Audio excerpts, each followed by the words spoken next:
Hello everybody, this is Desder100 and today I'm coming at you guys with a bit of a personal video. Today I'm going to be talking about leaks and rumors and how they affect the Pokemon community negatively.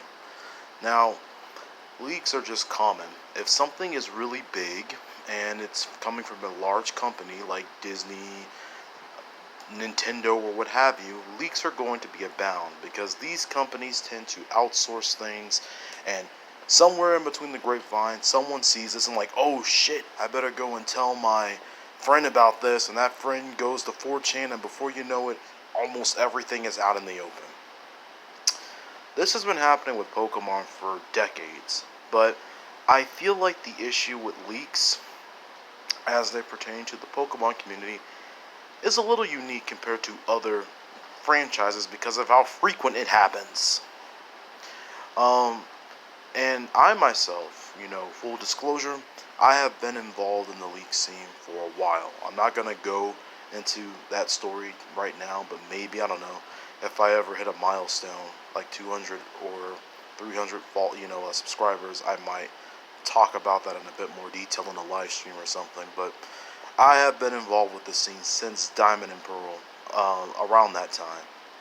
And back then, it was basically just things would come out in Japan, and then people would see it translated, and we would find out about everything like a year before the game was supposed to hit the West.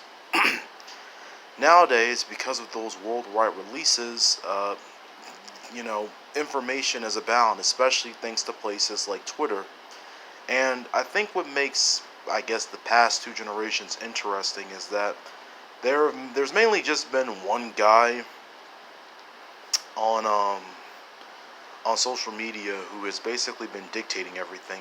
I guess maybe two or three if you count the Scarlet and Violet saga. And that guy is named Riddler Coup. Now, if you don't know who Riddler Coup is basically the sock puppet account of the Chinese Riddler. And he has a little web of people, both on the Taiba forums, which is like a Chinese social media, outlet, and also apparently, on Twitter. I don't know who these people are, but based on some things that I've seen, that I guess that's the case. Anyways, Coup is basically the guy who gives these eerie riddles, and basically, sometimes, depending on if he gets enough pressure, flat out tells you what's about to happen in the future of Pokemon, be it in the game or an upcoming project or whatever. He kind of has the personality of somebody from 2chan or 4chan. And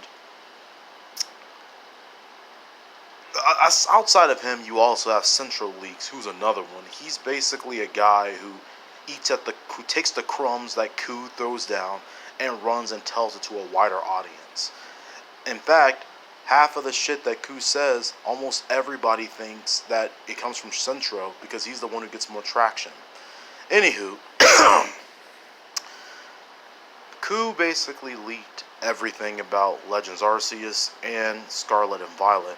But I feel like the issue here is that he gives out bits and pieces of information which may sound exciting in a vacuum, but within a larger context, once you get the game, it tends to not mean much. And what I mean by that is that the Pokemon community has a really bad habit of essentially hyping up what ultimately sometimes turns out to be mediocrity.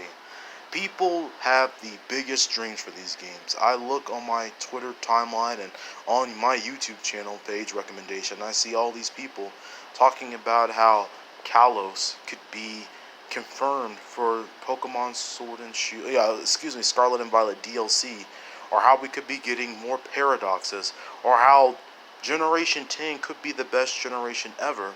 They basically hype themselves up, and it's almost like a cycle.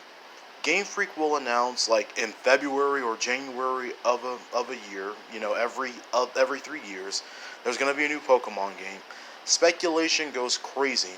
People essentially come up with all sorts of hypothetical things that could be happening based on the location that it's at, how Kalos could somehow come back, and how these are going to be the best Pokemon games ever, only for them not to be, and in most cases they tend to be less than half of what people thought they were. And a lot of that comes from leak culture. Now, I'm not saying leaks are bad, but what I am insinuating is that I do feel like it's gone too far. People hype themselves over nothing, and then they basically end up getting zilch. And a lot of that is because a lot of these people, you know, in the scene, like Koo and others, tend to cherry pick specific parts of the game. I remember Koo basically said that Scarlet and Violet was one of the best, and he rated it higher than Legends Arceus. I mean, I really do like Scarlet and Violet, but I personally prefer Legends as a standalone game to it, and everyone got hyped. Everybody took to their YouTube channels and made video essays about why Koo and all the dick riding that was going on with him, why all of this, means that Scarlet and Violet were the best games ever.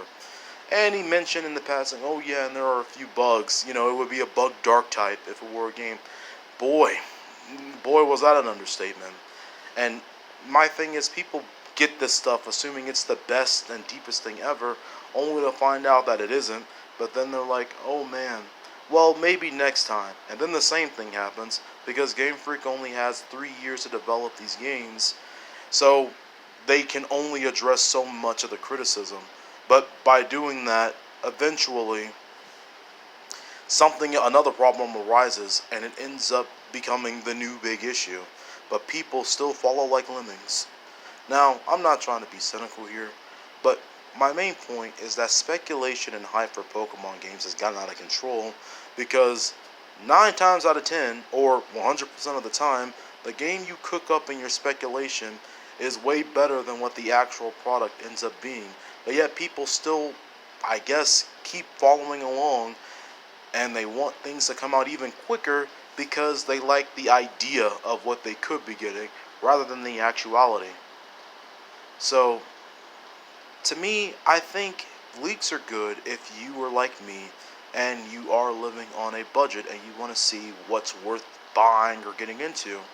But they are also dangerous because people delude themselves into thinking that speculation based off of what a Chinese uncle like Koo is saying, and the random thing that he cherry picks and decides to throw on Twitter for whatever dogs to eat up, is what they're getting in its entirety, when 9 times out of 10, that's just a small portion of a much larger game.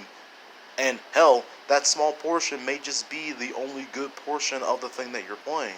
So I think people need to be far more responsible with gaslighting themselves into believing hypotheticals, and actually take a hard look at what they've been getting and what they will continue to get getting. So that's it. I think I'm probably going to make a part 2 to this video, focusing on Game Freak and their development, and because I feel like that's what this video delved into. But that's all. I'm sorry if this is a little cynical, but I've been thinking about this for a minute. Tell me what you guys think, and if you agree with me or disagree with me. But that's it. I'm gonna head out. Catch you guys later.